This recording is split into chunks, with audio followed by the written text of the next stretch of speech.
Hola a todos, bienvenidos de nuevo a una edición de Paredro, el podcast sobre literatura, libros, autores, realizado conjuntamente entre la Fundación Gratitud, la Fundación del Cantante Fonseca y la revista 070 de la Universidad de los Andes. Sabemos que Paredro lleva unos meses fuera del aire y regresamos, tuvimos unos temas que resolver y ya están todos resueltos, de tal manera que les damos la bienvenida a esta nueva parte de nuestra tercera temporada y además con una invitada que nos alegra muchísimo tener y que ya es un augurio de lo buena que será esta segunda parte. Me refiero a Fernanda Trías. Fernanda, bienvenida. Muchas gracias.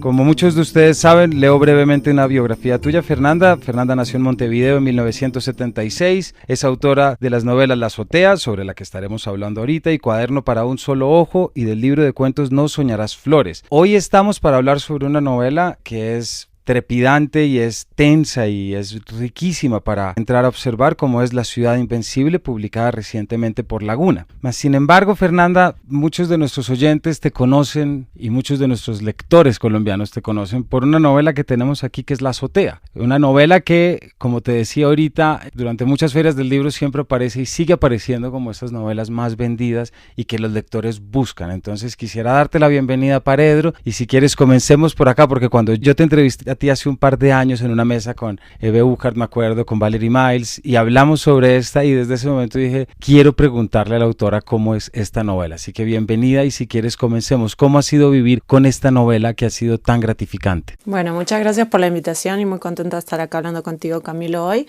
La Azotea ha sido una caja de sorpresas porque una novela que yo terminé de escribir en el año 99. En aquella época tenía 22, 23 años cuando terminé de escribir, luego se publicó en 2001 en Uruguay y ha tenido múltiples vidas, ¿no? Ha renacido muchas veces y eso era algo que yo no me esperaba. Sin embargo, creo que incluso con el paso de los años, que ya son 20, también se ha ido reactualizando la manera en que se lee. Por ejemplo, cuando se publicó no estaba en el tapete nada de lo que está pasando actualmente con el feminismo. Y entonces hoy, 20 años más tarde, yo veo que muchas de las lecturas, sobre todo con el éxito grande que tuvo en España, que está teniendo en España, de pronto vienen por ese lado. Y eso era algo que yo, por ejemplo, no tenía en mente. Otras lecturas han sido más desde el lado del miedo generado por las dictaduras del Cono Sur y que nuevamente se reactualiza con todo lo que está pasando en Chile hoy. Entonces va cambiando la actualidad y se le va encontrando distintos ángulos desde donde se puede leer ese encierro, esa paranoia, las relaciones de poder entre la hija y ese padre que está como subyugado, pero no se sabe hasta qué punto no está habilitando eso, ¿no? Entonces yo creo que ese es el motivo por el que sigue teniendo muchas vidas la novela, porque permite, por un lado, una lectura bastante universal y por otro, distintas interpretaciones a la luz de distintas cosas que van pasando en el mundo. Eso también nos muestra, Fernanda, cómo la literatura y la novela es uno de esos aparatos que se adelanta a las épocas de una manera increíble, ¿no? Porque es increíble que tú en el 2001 hayas escrito una novela cuyos ejes temáticos y muchas de las tensiones aparezcan 20 años después, de alguna manera, y que todos aquellos que le reclaman a la lucha feminista, es decir, estos son temas que siempre han estado ahí, no son temas que están apareciendo ahorita, ¿verdad? La novela La Azotea tiene la estructura de la casa y de la relación, pero cuando saltamos a La ciudad invencible, hay muchos temas que perduran, y ahorita que hablabas del miedo, quisiera comenzar por ahí. Sí, ese es el tema principal que las une, ¿no? Porque hay lectores que me han dicho que parecen mundos separados y yo no los veo separados, veo perfectamente la lógica que las une. Quisiera comenzar con un párrafo de la novela porque nos permite entrar y así darnos cuenta un poco sobre cuál es, para que nos cuentes cómo está, pero esto es en la página 23. Por entonces yo vivía con miedo. La rata me había advertido que usara pantalones porque a las mujeres con pollera las violaban por la calle. También debía sentarme detrás del asiento del taxista para que el tipo no me mirara las piernas por el espejo y me violara a continuación. Una vez, durante una pelea, llegó a secuestrarme dentro de su casa mientras gritaba que, por mi propio bien, porque me quería más que a su vida, nunca me dejaría salir sola a la noche de Buenos Aires. Decía esto mientras caminaba con los pies sangrantes. Se había cortado con una vasija que él mismo se partió en la cabeza sobre la ropa desperdigada en el suelo. Yo, más asustada de él que de los peligros de la ciudad, subí a la terraza y casi consideré la posibilidad de saltar del techo. A partir de acá me gustaría que nos contaras sobre esta novela, Fernanda. ¿Cómo aparece, si quieres referirte a este párrafo o no, no importa, pero cómo aparece en tu obra y en qué momento toma forma? Yo entiendo las novelas como, o sea, cómo las construyo siempre generalmente es a partir de un sentimiento, de una emoción, decir sentimiento, una emoción que permea todo el texto y que esa es la emoción que lo atraviesa. Y en La azotea es clarísimo que es el miedo, ¿no? La paranoia y otras emociones que realmente al final se desprenden de la emoción principal, que es el miedo. Y en La ciudad invencible nuevamente está esa emoción que paraliza, igual que en La azotea, ¿no? Que paraliza, que encierra y que puede enloquecer. La ciudad invencible no nació como una novela, se fue imponiendo como tal. Comenzó a partir de una invitación que me hizo la escritora Lina Meruane para escribir una crónica sobre Buenos Aires. Yo en ese momento acababa de llegar a Nueva York, me había ido de Buenos Aires a estudiar a Estados Unidos y estaba en ese periodo en el que Buenos Aires había quedado atrás, pero seguía teniendo una gran influencia sobre mí por lo que había significado. Entonces a mí me interesaba la idea de hacer una crónica sobre la ciudad. Cuando me enfrenté a tener que hacerla, me di cuenta de que no podía hacer una crónica de la ciudad porque a partir de lo que había sido la vivencia de esa ciudad, yo no la había conocido cabalmente y tenía muy poco que escribir, además enfrentándome a una ciudad literaria que estaba completamente ya tomada desde la literatura, que nuestro imaginario está impregnado ya de la ciudad de Buenos Aires y era qué podía yo agregar a ese imaginario tan poblado. Entonces me planteé eso y empecé y dije, bueno, es que realmente lo único que puedo hacer es problematizar el hecho de que no puedo narrar la ciudad. Pero entonces, ¿cómo hago para narrar una ciudad que no puedo narrar? Entonces, así es como comenzó la idea de la cartografía emocional, de la cartografía afectiva. Es decir, en lugar de narrar la ciudad hacia afuera, esta ciudad que está fuera de mí, cómo sería la sensación de Buenos Aires, la ciudad internalizada, y cómo es la Buenos Aires adentro, hacia el interior, que al final es lo que a mí me interesa explorar y que te ves desde la azotea, ¿no? Entonces fue como aplicar mi mirada hacia la ciudad, entonces en vez de hacerla hacia afuera, hacia adentro. Así empezó. La primera imagen que tuve fue esta del cumpleaños y fue una imagen panorámica de la ciudad como para hacer un acercamiento de arriba y también porque esa escena me permitía presentar a todos los personajes que luego van a tener una relevancia. Pero entonces, si bien yo empecé con la idea de ceñirme a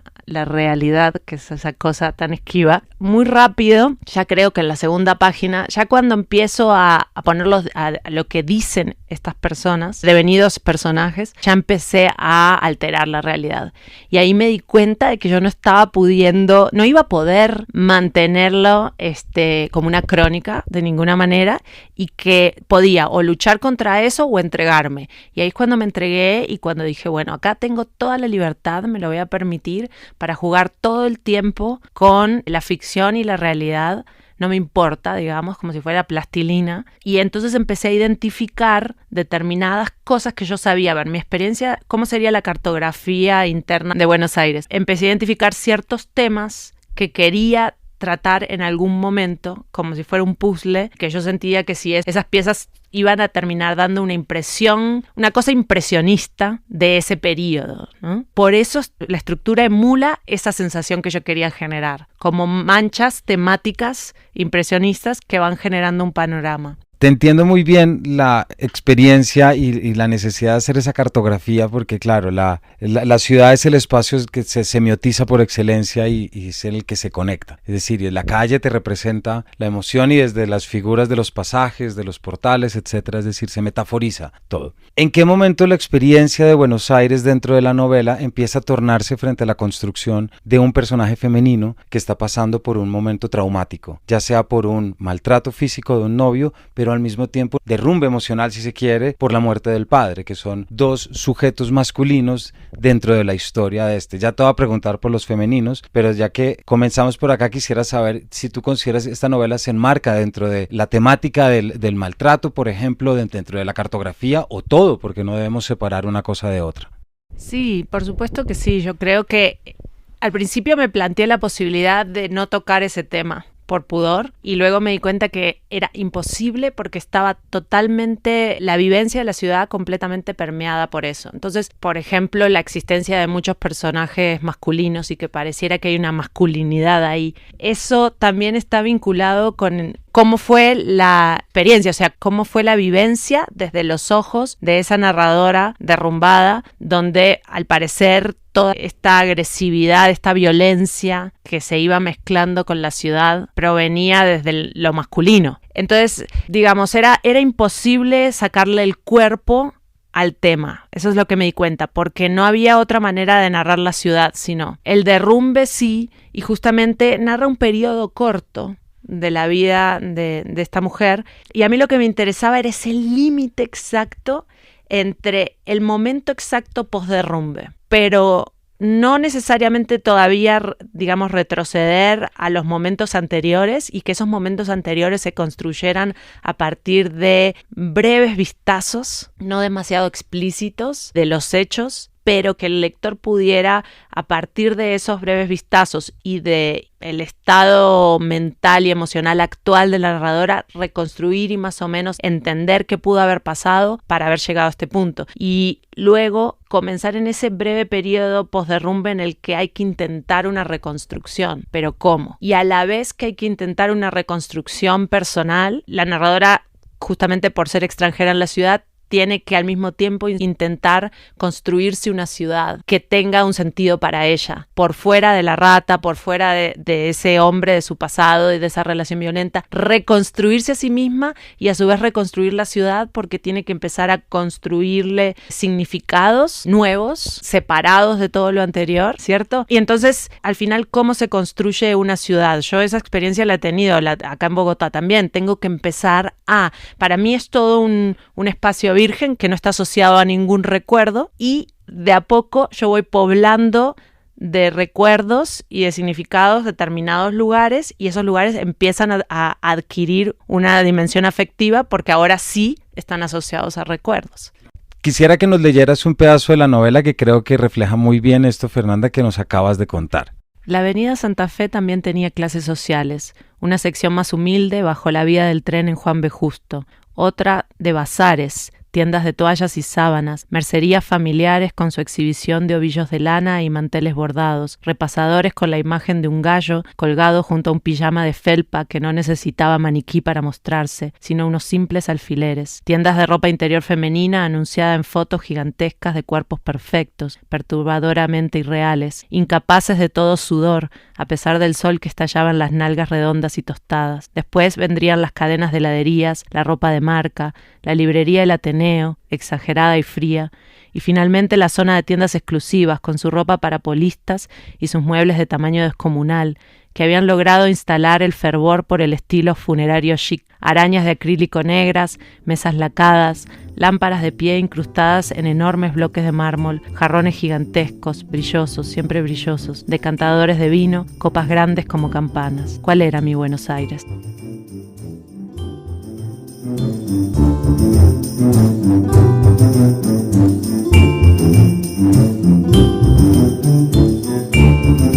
Con esta última pregunta de cuál era mi Buenos Aires, quisiera hacer un paréntesis. Tú has sido extranjera en una cantidad de ciudades.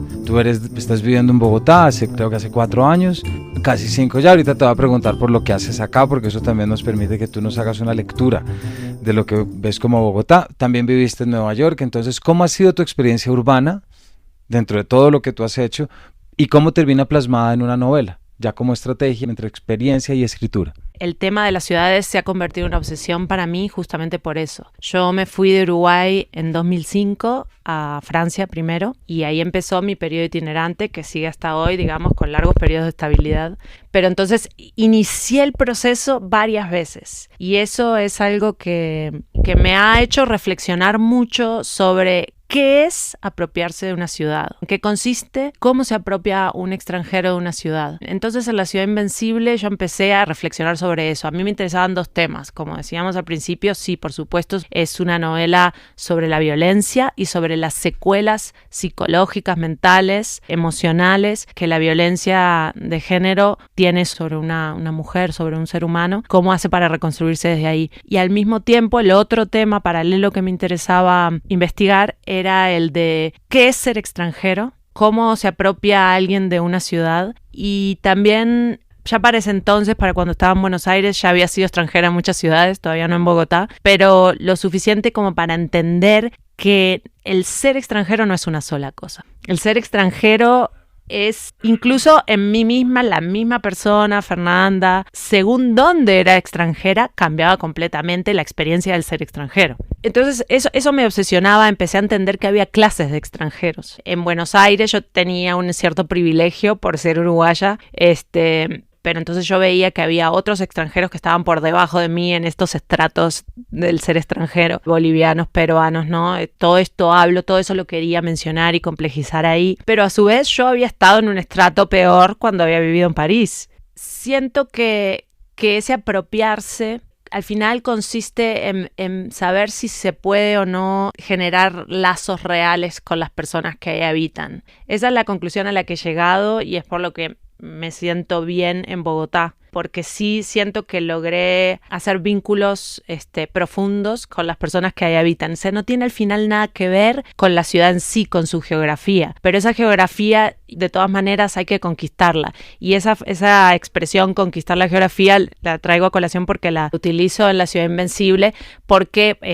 la supervivencia de esta narradora dependía de esa conquista, ¿no? Y esa conquista no era solamente material, sino también afectiva. Cuando la rata le dice esta ciudad es demasiado pequeña para los dos, como un poco patético, así con una onda western de muerde el polvo, vete.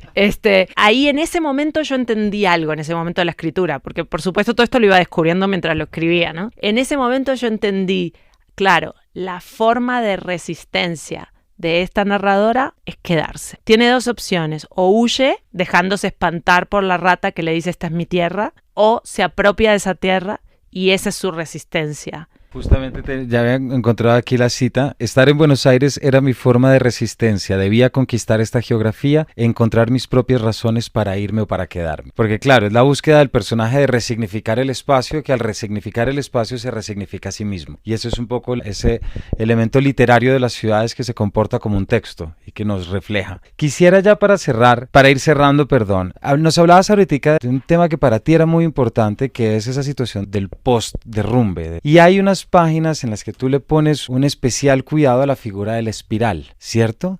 La figura que todo el mundo dice, ¿por qué la gente cree que estar en una espiral está bien? Que es un poco cuando estoy bien y cuando estoy mal. Si nos puedes contar un poco de esto, lo que quieras a partir de la novela, o por qué te llama la atención la figura o cómo la utilizaste. Ese periodo del posderrumbe, luego de una experiencia tan traumática como es una relación violenta, ¿no? A mí sí me interesaba varias cosas. Hay un capítulo, por ejemplo, que se llama Marcas.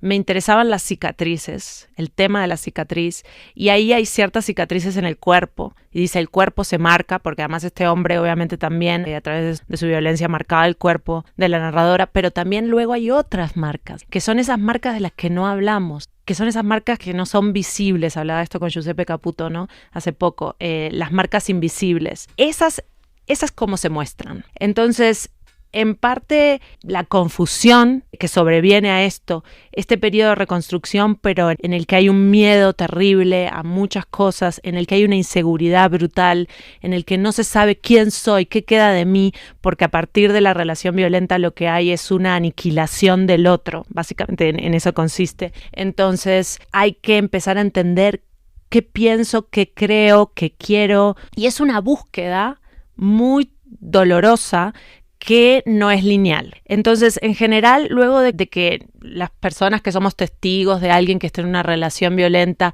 esa mujer logra salirse de esa relación, decimos, bueno, listo, se terminó. De ahora en adelante, hacia adelante. Y es, ¿qué es hacia adelante? ¿Cómo hace esa mujer que ahora además cree, todo el mundo le dice que esto ya se terminó, que tiene que pasar la página y continuar con su vida? y cómo se continúa con la vida. Entonces empieza una búsqueda y un periodo que es muy difícil, donde la violencia se internaliza y es bastante común, y es una de las cosas más difíciles, por eso se trata con tantos psicólogos, que al internalizarse la violencia se empiece a aplicar contra una misma. Y todo ese periodo de sanación es sumamente complejo y tiene muchas idas y vueltas, por lo cual la figura esta del espiral, ¿no? Como sí hay momentos en que parece que todo está mejorando, pero luego no, pero luego sí, ¿no? Y no entonces pensar en que se sale de eso, se deja atrás esas experiencias, como muchas otras experiencias traumáticas, y tal vez todas las experiencias que vivimos los seres humanos nunca se dejan atrás, se cargan. Y esa era la metáfora que yo quería trabajar.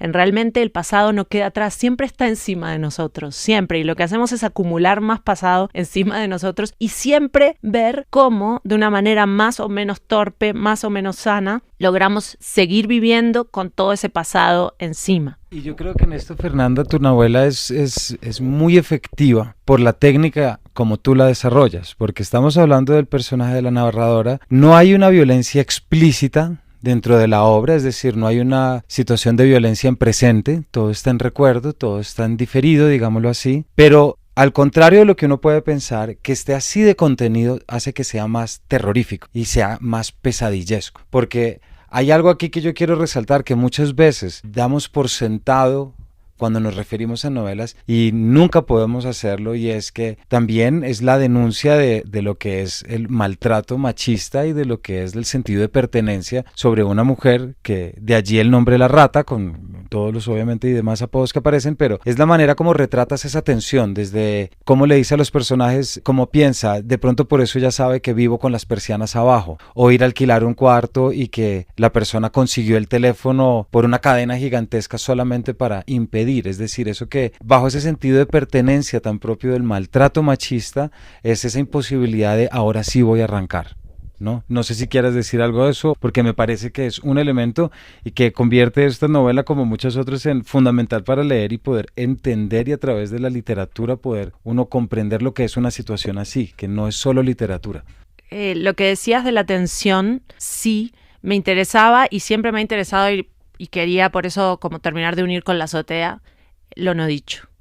La fuerza que tiene lo no dicho. Para mí en la literatura, así lo entiendo yo, así lo disfruto yo la lectura, y también me gusta tratar de, porque es algo muy difícil, es que en eso no dicho se dice muchísimo, por eso no es necesario tantas páginas, por eso puede ser corto el texto, pero puede ser potente, generalmente porque cuanto menos se diga, pero transitando esa línea difícil, porque justamente si no se dice nada, entonces tampoco está dicho, justamente hay que ver cómo se insinúa y cómo se va abordando eso para que vaya por esa línea fina entre lo dicho y lo no dicho, pero justamente si se logra, y es para mí lo más difícil que hago al momento de escribir, es ver si lo logro o no lo logro, si se logra, creo que tiene una fuerza mucho mayor, porque así es como funcionan las mejores obras de terror, ¿no? Lo terrorífico está en eso que se intuye, pero que no se alcanza a ver completamente. En esta novela, por lo menos, la manera como haces confluir un eje temático con un eje narrativo y técnico, es en esa medida muy performativo, porque también es en la realidad. La problemática del maltrato es lo indecible, lo que es inefable, aquello que no se puede representar, y yo creo que aquí la novela, en el papel de la ciudad, cumple con esa labor, que la ciudad se convierte en ese trampolín que permite verbalizar. Para cerrar ya con Ciudad, Fernanda, ¿por qué no nos cuentas cuál es tu Bogotá? ¿Cómo ha sido tu Bogotá?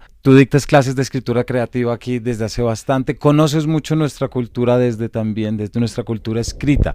¿Por qué no nos cuentas un poco, si nuestros oyentes te quieren buscar en los talleres, si quieren saber dónde los dictas, y así pueden hacer la tarea ahora? Ha sido una Bogotá, sí, muy vinculada con la juventud, porque ya en 2016 empecé a dar clases en la maestría en escrituras creativas de la Universidad Nacional, primero, también en los talleres distritales de IDARTES, de cuento y novela, y actualmente estoy como escritora en residencia en la Universidad de los Andes, entonces también estoy dando talleres en el pregrado de literatura en los Andes. Entonces, lo primero fue entender un poco la idiosincrasia. Primero fue un deslumbramiento con la parte sensorial de la cultura, desde las comidas y las frutas y la locura que me generaba ver guanábanas colgando de las tiendas y decía, ¿qué es eso? Es un huevo de un dinosaurio. Las texturas, la música, el baile, la relación con el cuerpo. Primero fue ese acercamiento que me generó fascinación. Luego fue un acercamiento literario, empezar a decir, bueno, a ver, díganme autores, pero los otros, porque a mí siempre me ha interesado el lado B de la literatura. Cuando estaba en Argentina, cuando estaba en la literatura uruguaya, el lado B, o sea, entonces ahí fue cuando me empiezo a leer a Tomás González o a Osorio Lizarazo. No sé, ahora no tengo en mente los escritores que fui descubriendo en ese momento, pero fue entonces un acercamiento al otro canon. Y luego se convirtió en esta experiencia de mucho vínculo con los jóvenes a partir de lo que ellos están escribiendo y tratar de entender cuáles son los ejes de interés de los más jóvenes hoy que están queriendo escribir y también cómo sacudir eso, porque yo digo, a ver, soy uruguaya, soy escritora uruguaya acá, no voy a aportar lo mismo que aportan otros escritores pero colombianos a otros talleres también muy buenos que hay, sino qué puedo aportar yo desde mi diferencia, y era como, bueno, acercarlos a lecturas que acá no llegan, acercarlos a lecturas raras de otras zonas del sur, por ejemplo, y ver cómo eso interactúa con lo que ya traen colombiano y de sus propias lecturas y su propia tradición, y qué cortocircuito hace y ver qué se puede generar de ahí. Es ahí donde me interesa a mí el aporte, ¿no? Cómo se sacude y cómo la alquimia se produce a partir de estas conexiones que no son tan esperables. Con eso yo creo que podemos cerrar. Fernanda, muchas gracias, y a nuestros oyentes, pues ya saben dónde buscarla para los talleres y dónde buscarla para leerla. Estuvimos hablando de La ciudad invencible, que recomendamos como una novela en la que se retratan estas cartografías, pero que también pone el ojo sobre algo que a nosotros desde acá nos interesa mucho, que es visibilizar aquello que es invisible. Fernanda, muchas gracias por tu tiempo y por habernos acompañado. Gracias a ustedes y muy contenta con la invitación.